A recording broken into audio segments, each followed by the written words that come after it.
How good are you at listening to someone else when they speak rather than thinking about your own thoughts and what you have to say to them and shutting them off?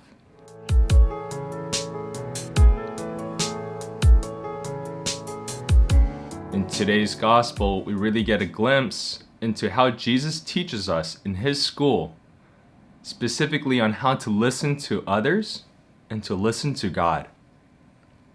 So, this is a continuation. Today is the 19th Sunday of Ordinary Time. In the 18th Sunday, we heard that story of St. John the Baptist being beheaded by King Herod, and then Jesus leaving the scene, and him going off into the distance, trying to find some place of quiet to go to pray.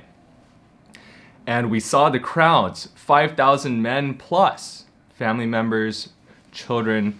And then in this situation, Jesus did not get caught up in his own will. He listened to the needs of the crowd and he attended to them. He healed them and he performed many miracles, including feeding them. Now you have to imagine Jesus just saw St. John the Baptist get beheaded or heard about it, and then he has this whole crowd he has to feed. This whole time he's been wanting to pray with God the Father. He wanted to spend some time meditating on these events that just happened. This is pretty tragic. One of his closest friends was just martyred. Of course, we need to process these things and, definitely to understand God's will, it's necessary to take that time away. But no, Jesus completed his mission with these people. Rather, as we heard in the beginning of the gospel, he sends off his disciples, and then he waits to see them all off. He waits to make sure that the crowd gets home safe before he goes and joins the rest of his apostles. So we have to be attentive to how other people speak and what they are needing or seeking throughout our day, rather than getting caught up in our own plans and our own will. So often it's funny, we talk about Hegel's dialectic, and to have an antithesis to the thesis, you need to listen to what your opponent is saying in order to understand his reason and his approach, and to counter that with a different approach.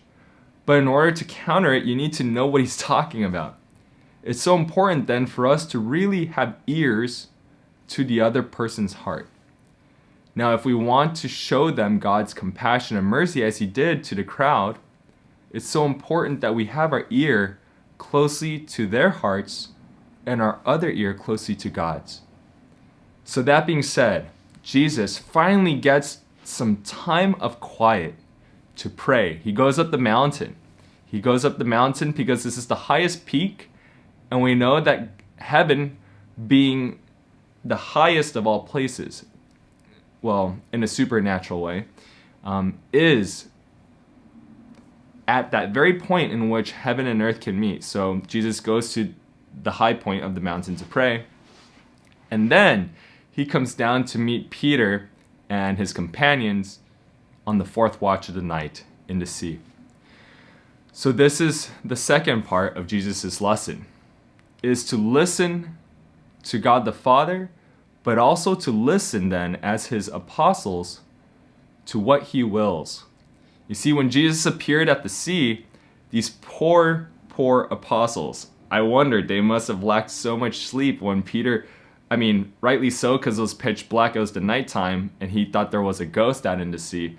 But man, they went through so much trauma just watching one of their peers killed, and then to see this whole crowd and Jesus telling them that they have to feed them in a miraculous way, which isn't naturally possible, and then telling them to go out into the sea, and they went miles out at that point, and to have to staying awake and keeping watch. Now this ghost appears, this is crazy, there's no time for them to process or rest. But Jesus invites Peter to come out onto the water. Now, St. Thomas Aquinas equates the sea, he calls it the world, and the boat is the church. And he invites, then, in this symbolism, Jesus invites St. Peter out of the boat into the world. He just showed him the miracle. He just showed him what it means to listen to the people and listen to the will of God in that moment and to be attentive to them and to serve them. And so then when Jesus calls him out of the boat, he's calling him to be attentive to the world. The very one who is to be the rock of the church, the very cornerstone, the first pope, was trained from this moment to recognize what it is that the world is needing. And when there's chaos, when the waves pick up, and there's seemingly little control, the Lord tells us not to be afraid. This is very important because oftentimes we can fall like St. Peter. Remember, it was the moment that he kept his eyes on the wave rather than on Christ that he started to sink. In all things, wherever we go, we need to have that presence, that presence of God in our hearts, to constantly be thinking and listening of what it is that God wills. And when we do that, then when we have conversation with others, when we have arguments, or when we need to learn from the other person, we can really listen to what it is that they're trying to share. Remember that people aren't seeking to do evil for evil's sake. And if they are, they're probably possessed. But most, if not all people, are seeking the good. It can be a disordered good, but oftentimes it's a good. And if that is truly a good, then there's usually a miscommunication that gets involved.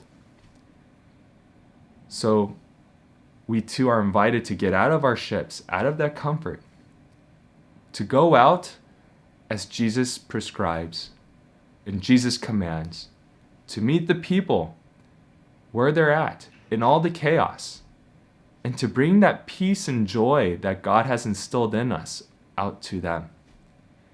And then we come back to the bark, to the boat, and we rest again with Christ, especially in the most blessed sacrament in the tabernacle. And we listen to his voice again until it is time to go back out. Thank you for joining me. I'll see you next time at Nunc Cepi. God bless.